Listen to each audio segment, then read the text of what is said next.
నమస్తే దోస్తులు, మనం ఈరోజు జొన్నపిండి పాయసము చేద్దాము. జొన్నలు ఆరోగ్యానికి మంచిది, షుగర్కు బీపీకి అన్నిటికీ మంచిది. మా అమ్మ మా నాయన అట్లనే చేసుకొని తినేది, మనం కూడా ఇప్పుడు అట్నే తిందాన్ని. ఆరోగ్యంగా ఉందాము. జొన్నలు సాట్ల పోసి ఉసుక ఏరి ఇసురాయి పట్టి గట్లెక్క పట్టి రవ్వ లెక్క పట్టి మనం పాయసము చెయ్యాలి. చేస్తేందుకు పదార్థాలు బెల్లము, నీళ్ళు, పాలు. పొయ్యి మీద గిన్నె పెట్టి వేడైన తర్వాత నెయ్యి వేయాలి. నెయ్యి వేసి కిస్మిస్లు వేంపాలి. కిస్మిస్లు వేంపి ఓ దూరగా వేంపి పక్కకి పెట్టుకోవాలి. ఇంక నెయ్యి వేసుకొని జొన్నపిండి వేసి దూరగా వేంపుకోవాలి.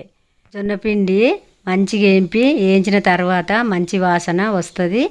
ఎట్లా తిన్నదని చూసుకోవచ్చు.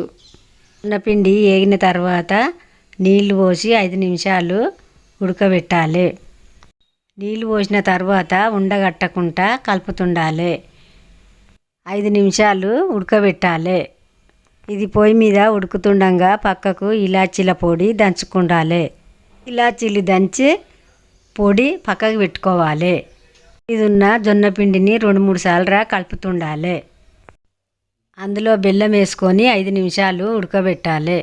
తర్వాత పాలు పోసి కలిపి ఉడకబెట్టి 5 నిమిషాలు పొయ్యి మీద పెట్టాలి. 5 నిమిషాలు ఉడికిన తర్వాత ఇలాచీల పొడి వేసుకోవాలి. వేసుకొని కలుపుకోవాలి. తర్వాత కిస్మిస్లు వేసుకోవాలి. కలుపుకొని స్టవ్ బంద్ చేయాలి.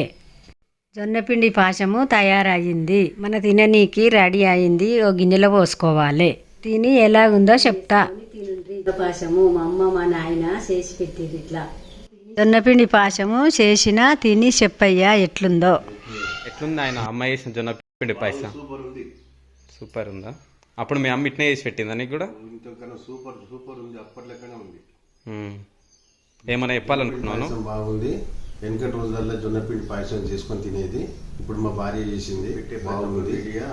లైక్ చేసి సబ్స్క్రైబ్ చేయండి, మమ్మల్ని ఆదరించండి అని మేము కోరుకుంటున్నాము. కాబట్టి మాట్లాడడానికి భయం అవుతుంది. మంచి వీడియోలు తీసి మళ్ళీ పెట్టగలను. నమస్తే దోస్తులు, నేను మీ శివశంకర్ కొట్ట. ఎస్ఎస్ వ్లాగ్స్ అనే కొత్త ఛానల్ క్రియేట్ చేశాము. ఈ ఛానల్ని కూడా మీరు అందరి ఛానల్స్ లాగానే ఆదరించగలరని కోరుకుంటున్నాము. ఇందులో వచ్చే ప్రతి ఒక్క వీడియోని చూసి షేర్ చేసి లైక్ చేసి సబ్స్క్రైబ్ చేయగలరని కోరుకుంటున్నాము. బెల్ ఐకాన్ కూడా ప్రెస్ చేయండి. ఇందులో ఏమన్నా తప్పులున్నా సరే వీడియో ఎడిటింగ్ మాకు సరిగ్గా తెలియదు కాబట్టి మీరు గమనించి వాటిని కామెంట్ రూపకంగా తెలియజేయగలరని కోరుకుంటున్నాము. మీరు పెట్టే ప్రతి ఒక్క కామెంటు ఒక కొత్త యూట్యూబర్కి చాలా బూస్ట్ని ఇస్తుంది, ఇంకా వీడియోస్ చేయాలని అనిపిస్తుంటుంది. మీ ప్రతి ఒక్క కామెంటు మాకు అమూల్యమైనదే. ప్రతి ఒక్కరూ షేర్, లైక్, సబ్స్క్రైబ్ చేయగలరని కోరుకుంటున్నాము. మీ పెద్ద మనసుతోటి మాలోని తప్పులను తెలియజేయగలరని కోరుకుంటున్నాము. Please watch my videos, like, share,